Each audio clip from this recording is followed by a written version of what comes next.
Hello everyone, this is me Ahad Fiverrwala from Rehan's Yeah. Korangi campus. Today we have a very amazing name named Michael, and today we are going to talk about life. And without wasting time, let's get started. First of all, thank you so much, Michael, for your time You're and welcome. coming to our show.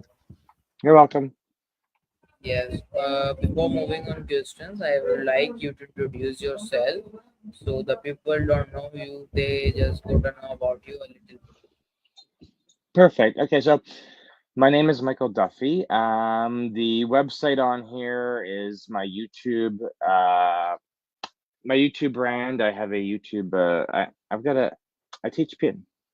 Let me step back. So my name is Michael Duffy. I'm based in Canada. If anybody's wondering, um, I've been self-employed for 21 years. So my career has been solving technology problems for business owners, nonprofits, charities. Whoever asked me for computer help, I help them. And last 5 years, a lot of people, a lot of brands, a lot of influencers, a lot of business owners want to get on YouTube. So added that.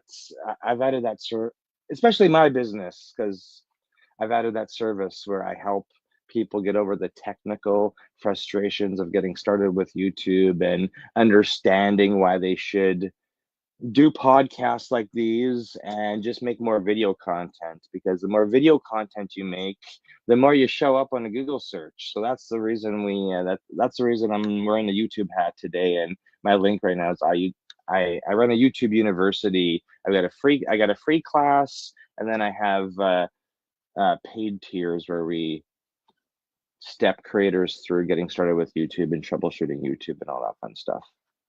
That's who I am. Yeah, thank you so much. So my first question is, Michael, you grew up in a small town in northern Manitoba, surrounded by forests and extreme winters. How did that environment shape your personality and mindset? Um, Correct. I grew up in a very cold place, very cold. If anybody knows Canada, 6, 7, 8 months of winter, 9 months of winter, very short summer. And I also grew up before the internet, so you had to find stuff to do to occupy your mind. And how did that shape my personality and mindset? Well, in the north, in winter, it's like it's survival, because it's always cold in the winter. And since we have such a long winter, you're cold most of the year. So you're gonna adopt, hopefully you adapt to um the things that there are to do to keep your mind busy. So winter sports, playing in the snow, hockey, skating, like all the stereotypical stuff you think about Canada is largely true. We like playing, we have no issue with winter or being cold. But I really found myself liking um, solving problems, taking things apart, putting them back together. So when I was a child, I was like, hey, I'm gonna be like all my friends, play hockey, curling, shovel snow, build forts in the winter. That's that component. And then the older I got, I was like, I really like computers, and I really like solving problems for people with computers. Or, if I had encountered broken electronics. And electronics were way different back in the 1980s and 1990s. Like today, they're kind of disposable, but in the 80s and 90s, we were around uh, electronics that were more easily, you could take them apart and fix them and put them back together. So I found myself splitting time between um, learning, hanging out with friends and learning the social stuff, and then understanding problem solving. And obviously I'm in the technology realm now as an adult, so the time I learned to be very patient, because winter's very long and electronics sometimes are very painful to take apart and put back together. I think that's what I learned growing up, is just patience and not to rush anything. you so much for your amazing answer.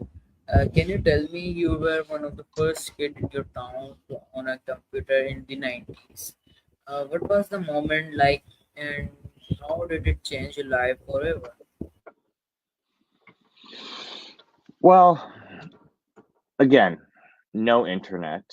And how do we order computers? Well, it was kind of like mail order where you would get catalogs in the mail, and that world has seems to no longer exist. But we used to get like catalog, you know, Sears catalog. I know you got an international audience, so I'm not sure, but back then you'd get um things in the mail order. That's how we got computers. No internet at all, and it's very expensive. Computers are still expensive, but back then they were really expensive based on your income, and no instruction manual. And they would literally come. I lived 9 hours north of a major city, so in order for that computer to get to us, it came on a bus, and there was no instructions, so you just turned it on. That what we did have Windows 95. I don't think I was straight into DOS. I think I had a graphical user interface with Microsoft Windows 95. So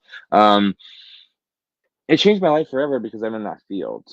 So, but I had to learn, and back then,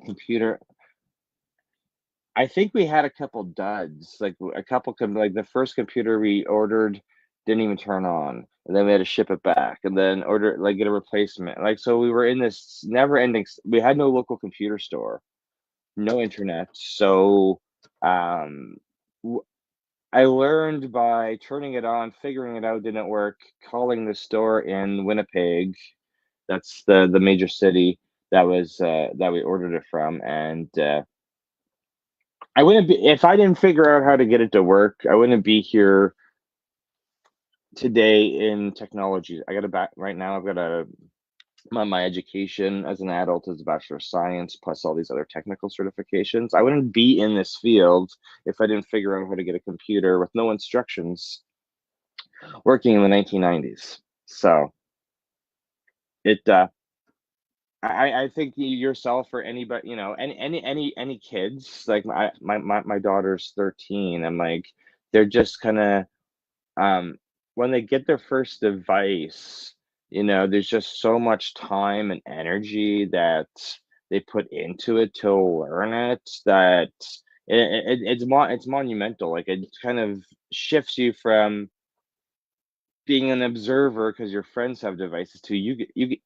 when you get your own device, you learn how to either troubleshoot or create. So it's going to be interesting to see what type of art is created in the future based on the fact that um, not everybody likes computers, but I see them as like my daughter's had an iPad for years now, and she doesn't really like AI, but I'm like she kind of like plays with it still, so it's just kind of so she still does handmade crafts, handmade art drawn with hands, and then she does YouTube videos. She's got a YouTube channel with more subscribers than I have, and more audience feedback than I get on my YouTube channel. So it's just kind of interesting to see how that first piece of technology that changes your life, um, how it shapes your personality going into the future. Yeah, much for this amazing answer. So, Michael, can you tell me? You said your early computers constantly broke down, forcing you to learn technology yourself. Do you think struggle creates better innovators? It does because a lot of technology just isn't. My wife says this all the time to me. She's like, "Why isn't this good enough?" Or I expect more from a piece of technology, and or I just expect more. Or and I was like, I understand. Of course, I had access to technology sooner in life than my wife did, but we have the same. university, like we have the same Bachelor of Science. We went to university in 2000, the year 2000 to 2003. So 20 years ago, I went and got a Bachelor of Science. So I was doing computer programming in university. And my wife does not deal with technology. Like, of course, she uses a laptop. She has multiple YouTube channels, so she deals with technology every day, but it's her own technology. I'm the one who, in our with our YouTube students, I'm the one showing them workflow. Like, I get on their computer and say, here's how you use YouTube. Here's how we can live stream. Here, like, because I have to get into the mind of the human I'm teaching to say, are they going to be quick to adapt it or very slow to adapt? When they say they don't like video editing, they probably haven't been shown a tool that looks easy to use. Like, you need to break down barriers of technology. So there's always going to be a struggle involved. There's always going to be a struggle involved because that's your learning curve. Like, how fast can you learn something? And even when you think you've learned it, you've only learned it through your lens of understanding. So guess what's going to happen to you? Somebody's going to come by. You may get feedback in the future where somebody comes to you and says, "Hey, how did you learn that? How how who taught you to do it this way, or how did you learn to do it this way?" And you either learned it yourself, you watched a video, or somebody showing you. Like, I have people comment on my YouTube channels telling me my ideas are wrong or my experience is wrong, and I'm like, well, my experience is my experience, so I may not be teaching you or showing you something the right way, but that's why in my cybersecurity business, my main two things I want people to learn is strong passwords. Write down your so make sure you know your passwords and make sure you got strong passwords. So the likelihood of you getting hacked is reduced. And I know you're still going to get hacked, or there's going to be something that causes you to lose data in the future. And that's why I talk about backups. So my two cornerstones of my cybersecurity business are passwords and backups, because I know there's acts of God, there's flood fire, there's all these things that are going to affect you as as a computer user, and I want you to be able to innovate at the speed um, the universe wants you to innovate. But of course, there's going to be struggle, and with those struggles come possible disaster. Like, literally, we had a struggle. I had a struggle too. I had a struggle recently where when we run our businesses off of MacBook Airs. I've got Windows computers, but we prefer MacBooks because we just do, because I teach business owners how to use MacBooks. One of them had a bath the other week, but you didn't know there was. It was just like one of these things where I'm like, how did water get dumped on a MacBook? MacBook did not want to turn on. That created real struggle in my business for a week, because I'm like, hey, I've got Windows laptops, I got iPads, I can shift the work. I was looking at buying a new computer, and I was like, well, I'm gonna clean out the damaged MacBook that had water damage. I'm gonna clean it. I don't know if it's going to come back to life. It's already been fixed twice. It's had a new screen. It's already been fixed twice. Um, so it's like, my struggle is, I really like my setup when we do live streams on YouTube. And that's using two MacBook Airs at the same time to run a production studio. But I was like, hey, I can shift it to a Windows computer. I can shift some stuff to an iPad. So I shifted the whole workflow for 5 days, which worked, but it's not. And then all of a sudden, the old MacBook comes to life. And I'm like, hey, so the universe is like, you had some struggle. I put you through the struggle. You survived the struggle, and now you can have your MacBook back. So I just had a positive mindset, and I'm like, no matter what happens day to day, I still have to innovate and create and keep going, because it's not just me in this path. It's, the students at the Rehan school who are watching and they're learning, and it's just like, I just tell people, everything I do in my business for 20 years. I just document. I throw it on social media, and I document my progress to inspire my daughter, who's a teenager, and inspire all the, kids at your school. I want everybody to learn that life can be easy, life can be hard, but just, struggle does create cause innovation. And if you think something doesn't work good enough, make it better.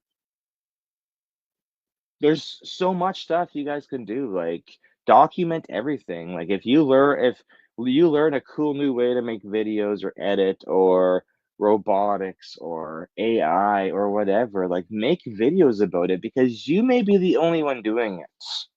And if you don't record that process, that knowledge is going to be lost. And that's the number one reason I teach YouTube University. There's so many people who have skills that have not been documented because they didn't know it was important to document it. And it's super important to document it because life on earth is short, can be short, and there's so much knowledge that's, go look at all the creators in the history, like Tesla and Einstein. We only know their knowledge because they wrote it down in a book. So we're probably missing bits and pieces of it. Anyway, that was a really long answer, so I hope you liked it. Yes, I like that answer. Okay, so from surviving harsh Canadian winters to building cybersecurity companies, what lessons from your childhood still help you today? Um, you can't. Okay, that's a really good question because it's a good question. Um, it may not be a popular answer, but I think everyone needs to hear this. Um, Not everybody's gonna be your friend, and people are mean, and that's what I found. I was a kid. I don't think I did any bullying, but I know I got bullied on because I hang out with the cool kids because I played hockey and sports. But then the computer nerds were not popular, so I'm like this athlete and a computer nerd at the same time.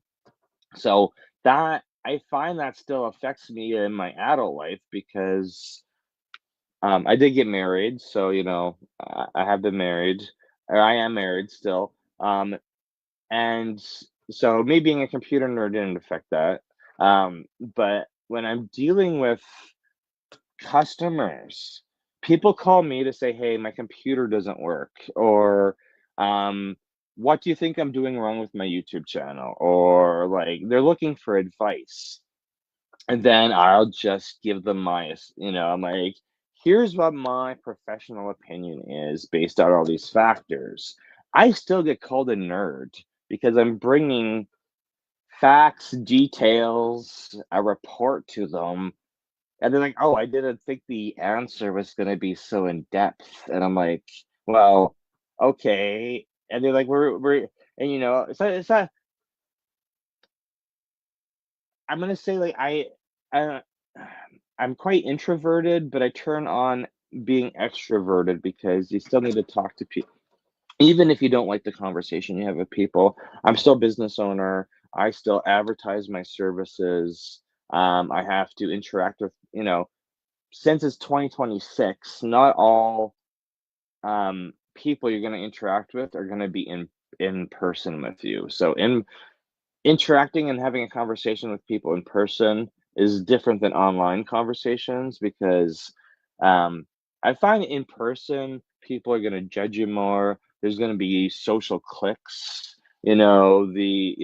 People when I walk into a room, you can see people talking amongst themselves, and I always feel like an outcast when I'm in person going to talk to somebody because I just how I've always felt when I was a kid. It was easy because I'm like, oh, you played sports together, you had your own clique. Usually you got along with the people that you would play sports with, but that may be, if it was one sport to another, like me playing hockey, maybe I didn't get along with the kids playing baseball or whatever, right? But it was I had a social group, so um, communication and relationships are kind of mandatory when you're in like a sports group or whatever. But as a adult, I just like, but I also like technology and I like solving problems. And when people ask you, well, what's wrong with this? They're looking for a really quick answer. But normally when it's technology or YouTube, there's no quick answer. It's like, well, here's a top 10 thing, you know, re- recently I had, I meet people.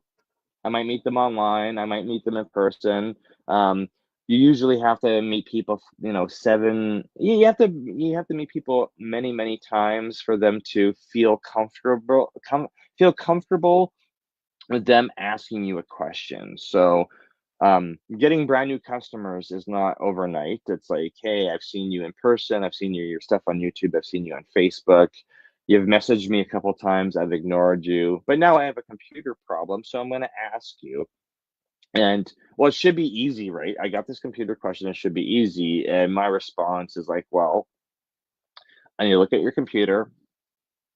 I need to know a bunch of factors. And then I'm going to come back to you with my professional assessment of what is wrong. It's like, well, it should be easier than this. And I'm like, well, it may not. I'm like, it could be easy. It could be an easy answer, but I still need the details. If it's a YouTube, I could just look at your YouTube account and see how frequent you're posting, and I can visually see it there and say, okay, like try different content, blah blah blah. But with um, I think I think the lesson from the childhood was that I have to um not every not everybody's gonna like you. Even as an adult, there's gonna be bullies, and you just kind of have to like just be happy with yourself and just ignore everybody else's opinion, because unless they're paying you, isn't their opinion really doesn't matter.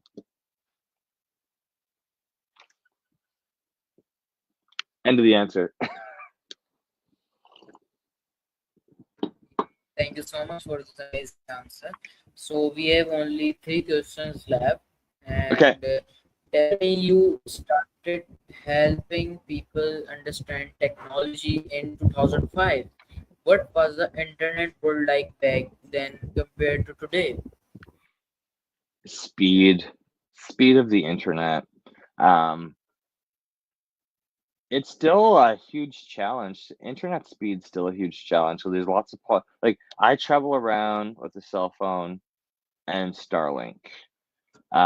There's still plenty of people who don't have proper internet access. So, or it's just slow, or they assume in 2026 everything is going to be so much faster, but your business can only be as fast as your quickest things. And um, I find people have, a new phone every 2, 3 years, but their computer, their laptop might be 6, 7, 10, 15 years old. And then we got the internet speed on top of it, right? And this is typically what I'm run into every day with technology. Hey, Mike, why is this not working?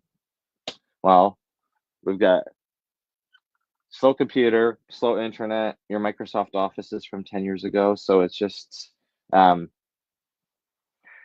internet get the speed to information's faster now. We have AI, we have all these cool new technologies, and people are still limited by um, internet speed and then the speed of the comprehension in their minds. And they just don't understand, because some things are super easy these days, and some things are still a struggle. And you just got to figure out what environmental variable is slowing people down. It could be their comprehension, their mindset, what they accept, or internet speed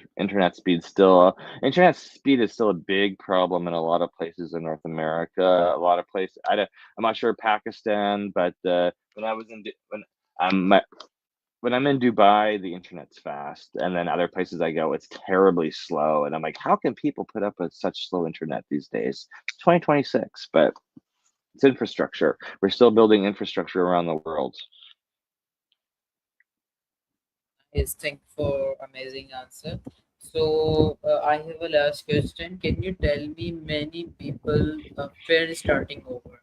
What advice would you give to someone scared to leave their comfort zone? Um, starting over is challenge. Like starting over is challenging. I went from being an employee. I worked at a internet company right out of university, and I realized just because there's no jobs. I graduated 2003. I could not find a job. I had a bachelor. I was straight out of university. So I'm talking about 20 years ago. 2003, I graduated. I was straight out of university. I could not find any jobs for I went self-employed October 2000. It took me 2 years out of university of finding no jobs to say, or not like no. I 2 years. I applied for hundreds and hundreds of jobs, could not find a job. That's why I started my own consulting business. Um, so I've started over. A couple times. I had a franchise, a technology business. 17 years I had a franchise. I started from scratch in 2021. Um, and now the business is morphing. So I'm not starting over now. I'm just adding more. But I'm starting brand new because in brand. I'm starting an existing business in brand new areas. So it's very things don't be open to ideas because you may have a like you're always gonna have a business plan or like an idea is like I want to do this, this, and that. I want to do these three things and I want to service this industry. And then you try and it doesn't work out, or the results are slow, or the money just isn't there. You have to work with other people that you may not want to be working with. You have to be really uncomfortable. You have to get comfortable in being uncomfortable, because only when you're uncomfortable is when you're open to other ideas that you may not have been open to, and you're like, hey, I'm going to try this just for the learning experience, because then I can say, hey, I did this, I went and worked for somebody else for a while, or the reason I opened up an office in the United States was I had people asking me to come visit them to help them with their technology, with their podcasts, with their production company, and I was like, "Hey, the summer's always slow in business, so I will invest my time in helping a video production company in New Jersey for 3 years while I was building the YouTube consulting business, because I'm like, hey, I need access to experiences. So you got it. The only way you're gonna get over being scared. This question's perfect. The only way you're gonna get over being scared is to get uncomfortable, because if you ever feel like you're in a comfortable zone, that's the worst feeling, because something's going to happen and that's going to change like that. It's better to be at least somewhat prepared that the comfortable zone is going to end than to be caught off guard, because usually it's through life changing events like a death in the family, or something traumatic happens to you that throws you out of your comfortable zone, and you never want to feel like you have no control. So the only way you can be in control is to be uncomfortable and be okay with it. And just say, "Hey, as long as I made myself happy today, and did something nice and generous for somebody else, then I can sleep. I can I can sleep peacefully, looking forward to a better tomorrow." Okay, thank you so much for the amazing answer. So, thank you so much, Michael, for joining us today and sharing Thank you. your incredible journey, insight, and experience with our audience. It was truly inspiring to learn about you. And thank you, everyone, to watching the interview. Don't forget to like, share, and subscribe for more amazing interviews and inspiring stories. So, thank you so much, Michael. See you soon. Thank you. Bye. Bye. Thank you so much.